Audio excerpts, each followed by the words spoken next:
Bizim rəqəmsal məktəb layihəmiz hazırda uğurla davam etdirilir. Bakı məktəblərində kağız jurnallar elektron jurnallarla əvəz olunub. Bu bizə kifayət qədər məlumat toplamağa imkan verir. Bununla yanaşı süni intellektin təhsil inteqrasiyasını daha da sürətləndirməyə çalışırıq. Bu sözləri Elm və Təhsil Naziri Emin Əmrullayev AR24-də müsahibəsində bildirib. Nazir süni intellektin ölkə təhsilinə inteqrasiyasını əsasən 2027-2030-cu illərə əhatə etdiyini, lakin bu tədris ilində pilot səviyyədə tətbiqlərin ictimaiyyətin diqqətinə çatdırılacağını qeyd edib.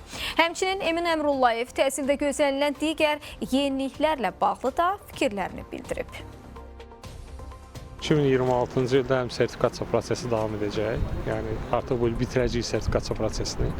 Eyni zamanda məktəbə qədər təhsil müəssisələrinin sertifikasiyaya cəlb olması planlaşdırılır.